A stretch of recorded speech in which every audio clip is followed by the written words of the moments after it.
یہ شکایات سامنے آ رہی ہیں کہ مسافروں کو اچانک آف لوڈ کر دیا جاتا ہے۔ 51,000 پورے پاکستان میں لوگ ہم نے یہاں سے آف لوڈ کیے ڈفرینٹ ایئرپورٹ سے۔ ہمارا جو بیکاریوں کا پورا ایک نیٹ ورک آرگنائز کرائم میں انوالو ہے، جس میں ساؤتھ پنجاب کے لوگ ہیں، سندھ کے لوگ انوالو ہیں، اس کو ہم چیک کر رہے ہوتے ہیں۔ عمرہ پیسنجرز اب ہم دیکھتے ہیں کہ ان کا انٹینشن یا جانا عمرہ نہیں ہوتا، انہوں نے وہاں سے کسی اور جگہ جانا ہوتا ہے۔ لوگ اسٹوڈنٹ ویزا لے کے جاتے ہیں ایڈمیشنز کا جب سیزن ہوتا ہے، لیکن وہاں پہ ان کا انٹینشن پڑھنا نہیں ہوتا۔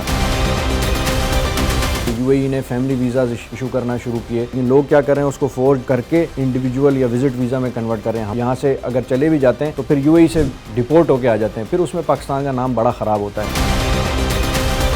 ہم نے جتنے لوگوں کو آف لوڈ کیا ہے، اس سے 3 گنا سے بھی زیادہ لوگ ڈپورٹ ہو کے واپس آ گئے۔ ایئرپورٹ پر جو ہے وہ مسافروں سے رشوت طلب کی جاتی ہے، اگر رشوت نہیں دی جاتی تو انہیں آف لوڈ کر دیا جاتا ہے۔ پچھلے سال FIA کے اسٹاف کے اوپر سیلف اکاؤنٹیبلٹی اتنی زیادہ تھی کہ 180 سے زیادہ لوگ ڈسمس ہوئے سروس سے۔ پبلک ڈیجیٹل سے میں ہوں سمر عباس۔ آج ہمارے ساتھ موجود ہیں deputy director immigration Karachi airport Shahzad Akbar. ہم ان سے سوال کریں گے جو موجودہ صورتحال ہے، آف لوڈ کیے جانے کی مسافروں کو زیادہ تر شکایات یہ سامنے آ رہی ہیں، اس کی کیا وجہ ہے؟ السلام علیکم شہزاد صاحب، یہ بتائیے گا کہ اچانک یہ شکایات سامنے آ رہی ہیں کہ مسافروں کو اچانک آف لوڈ کر دیا جاتا ہے، اس کی کیا وجہ ہے؟ بہت ساری وجوہات ہوتی ہیں جس کی بیسس پہ ہم چیزوں کو چیک کر رہے ہوتے ہیں۔ سب سے پہلے تو جو ہمارے انٹرنیشنل کنٹریز ہیں جہاں پہ یہ پرابلمس لائے کرتے ہیں، جو ڈپورٹ کرتے ہیں ہمارے پاس، جیسے سب سے زیادہ لوگ ہمارے پاس سعودیہ سے ڈپورٹ ہوتے ہیں، پھر UAE سے ڈپورٹ ہوتے ہیں۔ اسی طرح یورپ سے جو ایسے کنٹریز ہیں جہاں پہ انٹری پوائنٹس بنتا ہے یورپ کا، اٹلی ہو گیا، گریس ہو گیا، وہ لوگ ایڈوائزریز بھیج رہے ہوتے ہیں۔ یہ ایڈوائزری FIA ہیڈ کوارٹر آتی ہے، ہیڈ کوارٹر کے بعد ہمارا ایک رسک انالیسس یونٹ ہے جو سارا کا سارا ڈاٹا جمع کرتا ہے، اور وہ پھر چیک کرتا ہے IBMS کے ساتھ کہ آیا یہ جو پرابلم آئیڈینٹیفائی ہوئی ہے اس کے اندر کتنی صداقت ہے۔ اس ڈیٹا کی بیس پہ وہ پھر جتنی بھی فیلڈ فارمیشنز ہیں پورے پاکستان کے اندر، ڈفرینٹ ایئرپورٹس ہیں، ان کو بھیجتا ہے۔ جیسے کراچی، ہمارے پاس بہت زیادہ پیسنجرز یہاں سے جاتے ہیں۔ اگر پاکستان کی ٹریفک کی بات کی جائے، ڈیلی جو 15,000 لوگوں کا آمد و رفت ہے یہاں سے آنے جانے کا کراچی کے اندر، تو ہم پھر اس بیسس پہ یہ چیک کرتے ہیں۔ جیسے فار ایگزامپل میں آپ کو 3 پوائنٹس ہی بتاؤں ڈیسٹینیشن کے حوالے سے۔ ہمارے لیے یہ دیکھنا بڑا امپورٹنٹ ہے کہ سورس ڈیسٹینیشن کیا ہے پاکستان کے اندر پیسنجر کی۔ فار ایگزامپل ڈنکی پیسنجر زیادہ جو اوریجن کرتے ہیں وہ ہمارے سینٹرل پنجاب سے ہوتے ہیں۔ اسی طرح ملیشیا کے اندر ایک نیا سیکٹر اب اسٹارٹ ہوا ہے جس میں KP کے لوگ، بنیر ڈسٹرکٹ ہو گیا ہمارا، مردان ڈسٹرکٹ ہو گیا، پشاور سے کافی سارے لوگ ہیں، وہ ہم سورس ڈیسٹینیشن دیکھ رہے ہوتے ہیں کہ آیا اس ڈیسٹینیشن سے کس ڈیسٹینیشن کی طرف جا رہے ہیں۔ پھر ہمارا جو بیکاریوں کا پورا ایک نیٹ ورک آرگنائز کرائم میں انوالو ہے، جس میں ساؤتھ پنجاب کے لوگ ہیں، سندھ کے لوگ انوالو ہیں، اس کو ہم چیک کر رہے ہوتے ہیں۔ اسکیمنگ کی اگر میں بات کروں، پاکستان میں جب سے پوسٹ کووڈ جابز کا یہ سارا کا سارا سلسلہ شروع ہوا دنیا بھر کے اندر، تو اسکیمنگ کمپنیز بھی اسی طرح سے ان کا بہت زیادہ مارکیٹ کے اندر آنا ہوا۔ اور جو ایسے کنٹریز ہیں، کمبوڈیا جس میں سر فہرست ہے، پاکستانی بہت زیادہ جاتے ہیں، اس میں پھر کراچی کے جو لوگ ہیں وہ اس میں ملوث ہوتے ہیں۔ تو ہم یہ دیکھتے ہیں کہ ایک تو سورس آپ کا ڈیسٹینیشن کون سا ہے، کس ڈسٹرکٹ سے آ رہے ہیں۔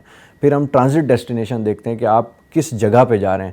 جیسے ریسنٹلی ابھی تھوڑے دن پہلے جب ہم نے سختی کی فائنل ڈیسٹینیشنز کے اوپر، تو ٹرانزٹ ڈیسٹینیشن بڑے امپورٹنٹ ہوئے، جس میں عمرہ پیسنجرز اب ہم دیکھتے ہیں کہ ان کا انٹینشن یا جانا عمرہ نہیں ہوتا، انہوں نے وہاں سے کسی اور جگہ جانا ہوتا ہے۔ ریسنٹلی ایک آپ کو میں اگزامپل دوں، عمرے سے ایجپٹ ایک بہت بڑی ٹرانزٹ ڈیسٹینیشن ہمارے سامنے آئی کہ ای ویزا کنٹریز اور بھی جتنے بھی ہیں وہاں پہ لوگ جاتے ہیں۔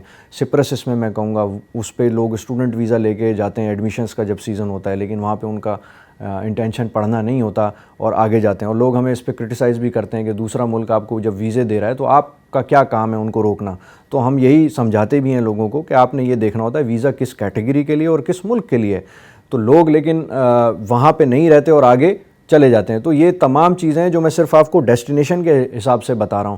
پھر ہم پروفائلنگ لگیج کے حساب سے کرتے ہیں، ٹریول ہسٹری بھی دیکھتے ہیں، یہ بھی چیک کرتے ہیں۔ ابھی ایک ریسنٹلی بڑا فینومنا آیا ہے کہ UAE نے فیملی ویزاز ایشو کرنا شروع کیے، لیکن لوگ کیا کر رہے ہیں، اس کو فورج کر کے انڈیویجول یا وزٹ ویزا میں کنورٹ کر رہے ہیں۔ ہمارے یہاں سے اگر چلے بھی جاتے ہیں تو پھر UAE سے ڈپورٹ ہو کے آ جاتے ہیں، پھر اس میں پاکستان کا نام بڑا خراب ہوتا ہے۔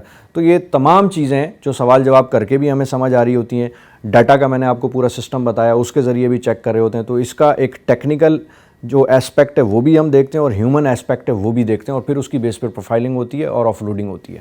اوورسیز امپلائمنٹ پروموٹر بھی شکایات کر رہے ہیں کہ ورک ویزے پہ جانے والے جو مسافر ہیں انہیں بھی آف لوڈ کر دیا جاتا ہے، اس کی کیا وجہ ہے؟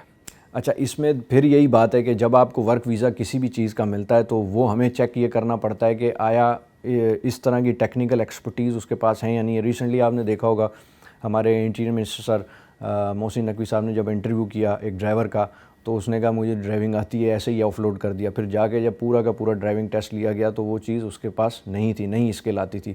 اور اس طرح بے بہا لوگ ہیں یہاں پہ، تو پرابلم پھر وہی ہوتی ہے کہ جب یہاں سے جاتے ہیں تو باہر سے ڈیپورٹ ہو کے آ جاتے ہیں۔ میں آپ کو فیکٹس دوں، ہم لوگوں نے پچھلے سال کی اگر میں بات کروں 51,000 پورے پاکستان میں لوگ باہر کے ہم نے یہاں سے آف لوڈ کیا ڈفرینٹ ایئرپورٹ سے۔ صرف سعودیہ کی میں آپ کو ایک کنٹری کی بات بتا رہا ہوں، 56,000 جو کہ ہم نے آف لوڈ کیے تھے، اس سے زیادہ صرف ایک کنٹری نے ڈیپورٹ کر دیے۔ پھر آپ کا جو ہے نا ویزا پہ، آپ کے پاسپورٹ پہ بہت بڑا امپیکٹ اس کا پڑتا ہے۔ اس سال کی میں آپ کو بات بتاؤں، صرف 3 مہینے کی فگرز، ہم نے جتنے لوگوں کو آف لوڈ کیا ہے اس سے 3 گنا سے بھی زیادہ لوگ ڈیپورٹ ہو کے واپس آ گئے ہیں۔ تو پھر یہ سختی گورنمنٹ نے اسی لیے ہی بیسیکلی یہ پاورز دی تھی، اور پوری دنیا میں یہ پاورز امیگریشن آفیسرز کے پاس، ایون آپ جہاں یہاں سے وہ ڈیپورٹ ہو کے کیسے آ رہے ہیں۔ سو بیسیکلی جو لوگ کہتے ہیں بھائی ویزا مل گیا تو آپ جانے دیں، ہم لیٹ سپوز جانے دیتے ہیں، لیکن اگلے بھی تو امیگریشن والے اینٹی ریفیوزل کیسز ہمارے پاس بہت زیادہ آتے ہیں، وہاں سے اینٹی ریفیوز کر دیتے ہیں، واپس آ جاتے ہیں۔ تو بہتر یہ ہے کہ ہم رادر دین دوسرے ملک سے ہمارا پیسنجر ڈیپورٹ ہو کے واپس آئے، اس سے بہت برا امپیکٹ پڑتا ہے انٹرنیشنلی۔ تو ہم یہیں پہ اپنا جو بھی ہے چیکنگ ہے، اس کا میکانزم ہے، ڈاکیومنٹیشن ہے، وہ ساری چیزیں پاکستان کے اندر دیکھیں تاکہ جو رائٹ پیسنجر ہے جس کا بنتا ہے جانا وہ جائے۔ اور گورنمنٹ آف پاکستان اس کو بھرپور سپورٹ بھی کرتی ہے، ہمارا فارن ریمیٹنس بہت زیادہ آتا ہے، اکانومی بہتر ہوتی ہے۔ تو گورنمنٹ کی یہ پالیسی ہے کہ ہم نے جو لوگ باہر جا کے کام کرنا چاہتے ہیں، بزنس کرنا چاہتے ہیں، یا ایون سیر تفریح کے لیے جانا چاہتے ہیں یا پڑھنے جانا چاہتے ہیں، ان کو سپورٹ کرتی ہے۔ لیکن ہم نے یہ دیکھنا ہوتا ہے رائٹ ویزا کیٹیگری ہو اور اس کے اندر کوئی ایسا رسک انوالو نہ ہو کہ باہر سے بندہ ڈیپورٹ ہو کے آ جائے۔ بیسک جو فینومینا ہے وہ یہی ہے کہ ایسے پیسنجر جو باہر سے ڈیپورٹ ہو کے آئیں گے ان کو ہم یہیں پہ آف لوڈ کر دیں تاکہ ہمارا پاسپورٹ جو ہے اس کی رینکنگ بھی ٹھیک رہے اور انٹرنیشنل ہمارے تعلقات بھی ٹھیک رہیں۔ خاص کر دیگر صوبوں سے جو کراچی سے سفر کرنا چاہتے ہیں ان مسافروں کو آف لوڈ کیے جانے کی شکایات زیادہ ہیں۔ کیا ایسا کوئی فورم کراچی ایئرپورٹ پر موجود ہے جو انہیں پہلے ہی دستاویزات دیکھ کے آگاہ کر دے کہ ان کے دستاویزات مکمل نہیں ہیں اور وہ آف لوڈ ہو سکتے ہیں؟ تو ایسا کوئی پلیٹ فارم موجود ہے کراچی ایئرپورٹ پر؟ اس کے اندر منسٹر صاحب نے ایک ٹویٹ بھی کی تھی، اور ابھی تو ہمارا یہ بڑا فعال ہے سسٹم۔ تمام ڈائریکٹرز آفس پورے پاکستان میں جتنے بھی ہیں انہوں نے ایک پری ڈپارچر سیل قائم کیا ہے جس میں لوگ جا سکتے ہیں، اپنے ڈاکیومنٹس دکھا سکتے ہیں۔ اور اس کے علاوہ ہمیں جو ڈی ڈی امیگریشن ہے، ہم نے بھی یہاں پہ کراچی ایئرپورٹ پہ 3rd فلور پہ ایک سیل بنایا ہے، ایک یونٹ بنایا ہے جس میں اسٹاف بیٹھتا ہے اور وہ لوگوں کی ڈاکیومنٹس چیک کرتا ہے۔ جس ڈاکیومنٹ کا ہمیں لگتا ہے کہ کمی ہے یا اس کو بہتر ہونا چاہیے یا کوئی بھی ایسا فقدان نظر آتا ہے تو ہم پیسنجر کو بتاتے ہیں، اس کو سپورٹ کرتے ہیں، فیسیلیٹیٹ کرتے ہیں تاکہ وہ اس کو پورا کر سکیں۔ عمومی تاثر ہے کہ ایئرپورٹ پر جو ہے وہ مسافروں سے پیسے طلب کیے جاتے ہیں، رشوت طلب کی جاتی ہے، اور اگر رشوت نہیں دی جاتی تو انہیں آف لوڈ کر دیا جاتا ہے۔ اچھا، اس میں سمر بھائی میں آپ کو اگر بتاؤں کہ پچھلے سال ہمارا ایف آئی اے کے سٹاف کے اوپر سیلف اکاؤنٹیبلٹی اتنی زیادہ تھی کہ 180 سے زیادہ لوگ ڈسمس ہوئے ہیں سروس سے، جو کہ ایک بہت میجر پینلٹی ہے کسی بھی آرگنائزیشن کے لیے۔ اگر آپ پورے پاکستان میں دیکھیں ایف آئی اے کا سٹاف اس وقت 4,500 ہے، جو کہ بڑا کم ہے۔ کسی بھی آپ لا انفورسمنٹ ایجنسی کے حوالے سے دیکھیں اور اس کا مینڈیٹ چیک کریں تو جو مین پاور ہے اس حساب سے بہت کم ہے، بہت لمیٹڈ ہے۔ اس کے علاوہ بھی سیلف اکاؤنٹیبلٹی کے شکنجے میں جو بھی آیا ہے اس کو ڈسمسل فرام سروس کیا گیا اور بہت ساری پینلٹیز دی گئی، ڈیموشنز ہوئے، بہت کچھ ہوا۔ اس وقت جس وقت ہم بات کر رہے ہیں، یہ میں آپ کو گارنٹی سے کہہ سکتا ہوں کہ آپ اپنے، کیونکہ میڈیا کے بھی لوگ ہیں اور تمام حضرات کو میں کہتا ہوں کہ آپ خود چیک کریں، اگر اس طرح کا کوئی بھی آپ کو ایک بھی کیس پایا گیا، ہم نے اپنا کمپلینٹ سیل بھی بنایا ہوا ہے، میرا آفس بھی ہر وقت ادھر کھلا ہے، آپ آ کے ادھر کمپلین بھی کر سکتے ہیں، کسی کی بھی اس طرح کا کوئی بھی ایشو ہے۔ تو ایک سپروائزر کا تو رول ہی یہی ہوتا ہے کہ جو فیلڈ فارمیشنز ہیں ان کو امپاور کرے کہ وہ اپنے ڈیسیشنز لیں اور اس کے اندر میرٹ ہو۔ ہاں، جہاں پیسوں کا، کرپشن کا، اس طرح کا کوئی بھی اینگل سامنے آئے تو وہ ہمیں بالکل بتایا جائے، میڈیا کے لوگ بھی اس کو ہائی لائٹ کریں، لوگ بھی ہائی لائٹ کریں، اور میں خود بھی ادھر پہ نظر رکھتا ہوں۔ میری یہ نارملی روٹین رہتی ہے کہ صبح سے رات، کل بھی 3 بجے تک ہم ادھر ہی تھے اور اسی طرح کی چیز چیک کر رہے ہوتے ہیں کہ ہمارے اسٹاف کے اندر اس طرح کا کوئی بندہ تو نہیں ہے۔ اور پروفائلنگ کا بھی یہ حصہ ہے، ہم یہ بھی چیک کرتے ہیں کس ایئرپورٹ سے بندہ گیا ہے، یہ بھی ہم چیک کرتے ہیں۔ جو میں نے آپ کو ابھی بتایا کہ ہمارا جو فائنینشیل رسک یونٹ ہے وہ یہ چیک کر رہا ہوتا ہے کہ جیسے فار ایگزامپل ریسنٹلی ایک کیس ہم نے یہ دیکھا کہ افریقن ڈیسٹینیشنز پہ کس ایئرپورٹ سے زیادہ لوگ جا رہے ہیں. تو لازمی سی بات ہے جہاں سے جاتے ہیں تو وہاں کے ایئرپورٹ عملے کے اوپر یہ سوالیہ نشان آتا ہے, وہاں پہ انکوائری ہوتی ہے کہ ایسا کوئی اگر مسئلہ ہے تو ایف آئی اے انکوائری انیشیٹ بھی کرتی ہے اپنے سٹاف کے خلاف, اور ایف آئی اے کے پاس اپنا ایک پورا سرکل ہے جس کو اینٹی کرپشن سرکل کہتے ہیں. ایف آئی اے خود اور جتنے بھی فیڈرل گورنمنٹس کے ڈپارٹمنٹ ہیں اس کی اینٹی کرپشن ایجنسی بھی ایف آئی اے ہی ہے. تو اسی وجہ سے اپنے اوپر سب سے پہلے سیلف اکاؤنٹیبلٹی کریں گے تو ہی دوسرے ڈپارٹمنٹس پہ چیک رکھ سکتے ہیں. اس میں سمر بھائی ایک کیونکہ مارکیٹ ہے پوری جس کی ڈیمانڈ اور سپلائی کو ہم نے سمجھنا ہے. ایک جگہ یہ ڈیمانڈ ہے لوگوں کی کہ وہ اپنی لائف بہتر کرنے کے لیے پاکستان سے باہر کمانے جانا چاہتے ہیں, جو کہ ان کا ایک رائٹ فل ڈیمانڈ ہے, رائٹ ٹو موومنٹ بھی ہے, پوری دنیا میں کہیں بھی جا کے کام کر سکتے ہیں. دوسری طرف آپ کی جو سپلائی ہے اس کو آپ نے یہ دیکھنا ہوتا ہے کہ ایجنسیز جتنی بھی کام کر رہی ہیں وہ ان کے ساتھ کوئی غلط یا کوئی زیادتی تو نہیں کر رہی. میں ایک ایگزامپل آپ کو دینے لگا ہوں اسکیمنگ کی جو پوری اکانومی ہے اس کی, کہ لوگوں کو یہ علم اتنا نہیں ہوتا کہ ہم کس طرح سے جو ہے شکنجے میں آ رہے ہیں. جب کوئی فیس بک ٹک ٹاک کے اوپر آپ کو ایک ایڈ نظر آتا ہے کہ آپ باہر جائیں گے اور اتنی آپ کی سیلری ہوگی اور یہاں پہ جتنا آپ ارن کر رہے ہیں اس سے 3 گنا زیادہ ہو جائے گی, اور وہاں پہ جتنے بھی خرچے ہیں وہ کمپنی ان کا بیئر کرے گی. یہاں سے جانے کا ایکسپینس بھی, ویزا لگانا بھی, اور وہاں پہ رہائش بھی, ان کی کنوینس بھی وہ کمپنی بیئر کرے گی. تو لوگ یہ ریئلائز نہیں کرتے کہ ویزا کیٹیگری ہمیں کون سی مل رہی ہے, اور اس میں بہت سارے لوگ ایسے ہیں جو وزٹ ویزا پہ وہاں چلے جاتے ہیں جن کے پاس ورک ویزا ہوتا ہی نہیں ہے. جب تک ٹریننگ پیریڈ آپ کا پورا ہوتا ہے آپ کا وزٹ ویزا ایکسپائر ہو چکا ہوتا ہے, اب آپ انلیگلی وہاں پہ رہ رہے ہیں. پھر آپ کا جب پاسپورٹ ہے وہ کمپنی کانفسکیٹ کر لیتی ہے شروع میں ہی, تو آپ ایک دوسرے ملک کے اندر وداؤٹ پاسپورٹ ایکسپائرڈ ویزا کے ساتھ رہ رہے ہیں. تو آپ کمپنی اب چھوڑنا بھی اگر چاہتے ہیں, کیونکہ وہ اب آپ کو پیسے نہیں دیتے کام کے, تو پھر آپ چھوڑ نہیں سکتے کیونکہ انلیگلی ہیں آپ کسی لا انفورسمنٹ ایجنسی پہ جائیں گے تو پرابلم ہے. آپ کو اگر وہاں سے ڈیپورٹ کر دیا جائے تو آپ ایک بلیک لسٹ پیسنجر کے اندر آ جاتے ہیں, دنیا بھر میں آپ کا ٹریول کرنا مشکل ہو جاتا ہے. تو یہ ایک میں نے آپ کو ایگزامپل دے کے بتایا, اس طرح کی بے تحاشا ایگزامپلس ہیں کہ جس کے اندر یہ ایجنسیز کس طرح سے کام کرتی ہیں. تو بہتر یہی ہے کہ لوگ جس کام کے لیے جانا چاہتے ہیں اسی ویزا کیٹیگری کے لیے جائیں, جس ڈیسٹینیشن پہ جانا چاہتے ہیں وہاں پراپرلی اس کا ویزا لیں, رادر دین کہ افریقہ کے تھرو کوئی ڈنکی لگا رہے ہیں. جیسے سیرا لیونے کنٹری ہمارے پاس سامنے آتا ہے, سینیگال کنٹری آتا ہے, پھر یہ آگے جا کے موروکو میں لینڈ اپ کرتے ہیں, پھر وہاں سے اسپین کی طرف ڈنکی لگاتے ہیں. تو آپ اسپین کا ہی ویزا لیں. اگر آپ کو 1-2 بار ریجیکٹ بھی لیٹ سپوز ویزا ہو رہا ہے تو آپ وہ تمام اسکل سیٹ ڈیولپ کریں اور صحیح رائٹ کیٹیگری رائٹ ڈیسٹینیشن کے لیے ویزا اپلائی کریں, اور گورنمنٹ آف پاکستان ہمیشہ اس کو سپورٹ بھی کرے گی. ڈنکی لگانے والے جو نوجوان ہیں ان کو جو اس کے خطرناک نتائج کا معلومات نہیں ہوتی کہ یہ ڈنکی لگانا کتنا خطرناک ہے, تو آپ ذرا ایک اویئرنیس کے لیے بتا دیں کہ ڈنکی لگانا کتنا خطرناک ہے اور نوجوان اس سے کیسے دور رہ سکتے ہیں. سب سے پہلے تو آپ یہ دیکھیں نا, انسان کو سب سے زیادہ قیمتی چیز اس کی جان ہے. آپ کی جان ہی نہیں ہے, آپ کی لائف ہی نہیں ہے, تو آپ نے آگے اور کیا کرنا ہے. تو سب سے پہلے تو اس کا نقصان یہی ہے کہ آپ نے دیکھا ہوگا کتنے زیادہ بوٹ انسیڈنٹس ہمارے پاکستانی اس میں کیجولٹی کا شکار ہے, بہت زیادہ انجریز ہوئی, بہت سارے لوگوں نے اپنی جان گنوائی. تو پہلے تو پھر یہ ہمارا فرض بنتا ہے کہ ینگ لوگ جو جانا چاہتے ہیں ان کو صحیح راستے سے بھیجیں, اس طرح کے ڈنکی کے روٹ سے نہ بھیجیں. ایک تو سب سے بڑا نقصان یہ ہے. دوسرا یہ ہے کہ جو ایکچول ان کا مقصد ہوتا ہے جس ڈیسٹینیشن پہ جانے کا, اس میں سے 10% لوگ ہی پہنچ پاتے ہیں. باقی تمام لوگ بیچ میں کہیں نہ کہیں ایسی چیزوں کا شکار ہو جاتے ہیں کہ وہ وہاں پہنچ نہیں پاتے ہیں. میں ایک ایگزامپل دے رہا ہوں کہ لیٹ سپوز کوئی عمرے پہ گیا, ینگ بچہ 18 سال کا ہے, وہاں سے اس نے ایجپٹ کا ای ویزا لیا اور وہ بائی لینڈ لیبیا پہنچ گیا. اب لیبیا میں اس وقت جنگ چل رہی ہے, تو وہاں پہ ان کو ینگ لوگوں کی ریکوائرمنٹ ہے.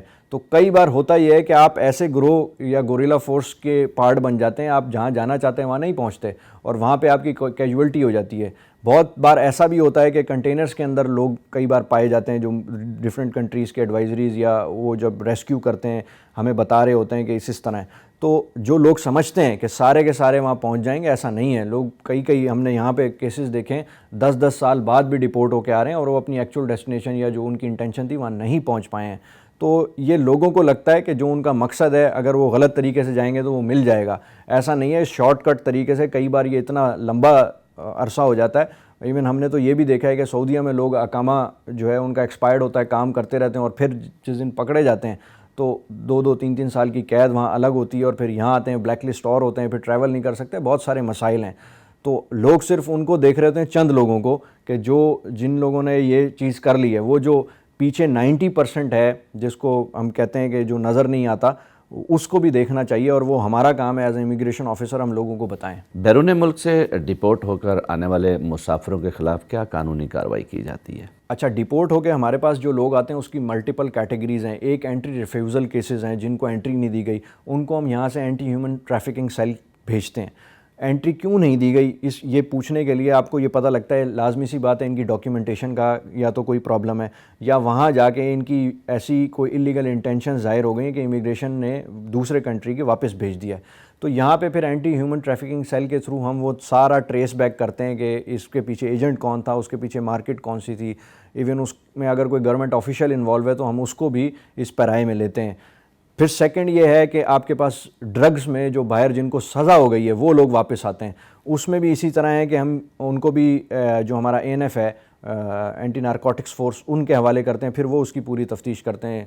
اسی طرح ہمارے پاس باہر سے جو لوگ آتے ہیں جس میں بیگرس ہوتے ہیں، بیگرس میں بھی اگر وہ آرگنائزڈ نیٹ ورک کا حصہ ہیں جو کہ زیادہ تر ہوتے ہیں، پھر ہم پورا کا پورا وہ نیٹ ورک پتہ کرانے کی کوشش کرتے ہیں۔ عمرے میں جیسے یہ سیزن بہت زیادہ بڑھ گیا تھا، اب حج میں لوگ جا رہے ہیں تو اس میں بھی یہ چیز بڑھ جائے گی۔ ہم یہ چیز چیک کر رہے ہوتے ہیں کہ یہاں سے جانے والے بھی اور جو واپس آ رہے ہیں ان میں بھی۔ کچھ دن پہلے ہم نے ایک بندہ پکڑا تھا جس کی دونوں پاؤں سے معذور تھا، اور جب اس کی کوشچننگ انٹیروگیشن کی گئی تو یہ پتہ لگا کہ ان کا سرگنا کینیڈا میں بیٹھا ہے اور وہاں سے حوالہ ہنڈی کے ذریعے پوری پیمنٹس ہو رہی ہیں۔ تو یہ ایک کلاسک کیس ہے جس میں آرگنائزڈ کرائم کام کر رہا ہے۔ تو پھر ہم اس کے اندر یہ ساری چیزیں دیکھ رہے ہوتے ہیں، وہ STC گیا، FIR ہوئی، اور ساری اس وقت صرف بیگری کی میں آپ کو بتاؤں آن ایوریج ڈیلی ہماری جو کمپلینٹ ہے FIR میں کنورٹ ہو رہی ہے ہمارے اینٹی ہیومن ٹریفکنگ سیل کے اندر، وہ ایک ہے، یعنی ایک گینگ ہم ڈیلی کے مد میں آئیڈینٹیفائی کر رہے ہیں جو انٹرنیشنلی پاکستان کا بیگنگ نیٹ ورک جو ہے وہ چل رہا ہے۔ اسی طرح پھر ہم یہ بھی دیکھتے ہیں کہ جو illicit ایکٹیویٹیز ہیں، اگر فیمیلز اس میں انوالو ہیں یا ان کو فورسفلی یہاں سے ٹرانسپورٹ کیا جا رہا ہے، وہ بھی ہم پکڑتے ہیں۔ پچھلے سال ہم آپ کو ایک کیس بتائیں جس میں ایک بچہ تھا، وہ ہاسپٹل سے گم ہو گیا تھا اور اسی طرح باہر ٹرانسپورٹ کیا جا رہا تھا۔ ہم نے یہاں پہ وہ کیس پکڑا اور ان کی جو رائٹ فل اونرز ہیں یا جو ان کے پیرنٹس ہیں ان کو ہم نے واپس کیا، لیکن وہ پورا کا پورا کس طرح سے گینگ کام کر رہا تھا وہ ہم نے دیکھا۔ تو یہ ساری چند ایگزامپلس ہیں جو میں آپ کو بتا رہا ہوں۔ اس کے علاوہ بھی چونکہ پیسنجر ٹو پیسنجر ویری کرتی ہیں چیزیں، تو ہم یہ پوچھتے رہتے ہیں، اور پھر جو جس سیل میں بنتی ہے چیز، اگر ہمارے کوئی لوگ انوالو ہیں تو ہم اینٹی کرپشن سرکل بھیج دیتے ہیں، اگر ہیومن ٹریفکنگ میں کوئی انوالو ہے تو ہم HTC بھیج دیتے ہیں، اور اس طرح سے یہ کام چلتا ہے۔ گو کہ یہ کسٹم حکام کا کام ہے کہ منی لانڈرنگ اور اسمگلنگ کو روکے، لیکن آپ اویئرنیس کے لیے عوام کو یہ بتائیں کہ وہ کتنی رقم جو ہے بیرون ملک لے جا سکتے ہیں، کتنے ڈالر لے جا سکتے ہیں؟ جب بھی کوئی بھی ٹریول کرتا ہے اس کے دو کمپوننٹس ہوتے ہیں، ایک آپ نے صحیح یہ بات کی، ایک انسان بذات خود اور ایک اس کا سامان ہوتا ہے۔ تو یہ جتنے بھی سامان ہے جس میں کرنسی ہو گئی، گولڈ ہو گیا، سلور ہو گیا، یہ ڈومین پیورلی کسٹم کا ہے۔ ہم لوگ پیسنجر کو دیکھتے ہیں اور وہ لوگ اس کا لگیج دیکھتے ہیں۔ اس میں جو بار آپ نے مجھ سے پوچھا کہ $5000 کا ایک کسٹم نے وہ لگایا ہوا ہے، اور اس کی وہ سیمپل چیکنگ بھی کرتے ہیں، کیونکہ ہر بندے کو چیک کرنا بڑا مشکل ہے۔ میں نے آپ کو جیسے بتایا کہ 7000 لوگ آ رہے ہیں، 7000 جا رہے ہیں، تو اس طرح ہر بندے کو روک روک کے چیک کرنے لگے بہت ٹائم لگ جاتا ہے۔ تو دنیا بھر میں جیسے 10% سیمپلنگ کہیں کی جاتی ہے، 5% کی جاتی ہے جن کو ان پہ شک ہوتا ہے، یا کوئی لگیج میں اس طرح کی چیز ملے اس کو یہ چیک کرتے رہتے ہیں۔ تو یہ بیسیکلی ایک سیلنگ ہے۔ تو اور اس کے علاوہ بھی جو کسٹم میں جیسے باہر سے بہت بار لوگ ایسے سامان بھی لے کر آئے ہوتے ہیں جو پاکستان کے اندر الاؤڈ نہیں ہے، تو پھر اس پہ کارروائی کسٹم ایز پر لاء کرتی ہے۔ بہت شکریہ۔ یہ تھے deputy director immigration Karachi airport Shahzad Akbar. ان کا کہنا ہے کہ جو مسافر بیرون ملک سفر کرنا چاہتے ہیں، اگر ان کے دستاویزات میں کوئی شکوک و شبہات ہیں تو وہ 3rd فلور پر کراچی ایئرپورٹ پر آ کر اپنے دستاویزات چیک کرا کر جو ہیں وہ کلیئرنس لے سکتے ہیں۔ سمر عباس کو اجازت دیجیے، ایک نئے پروگرام کے ساتھ پھر حاضر ہوں گا۔ اللہ حافظ۔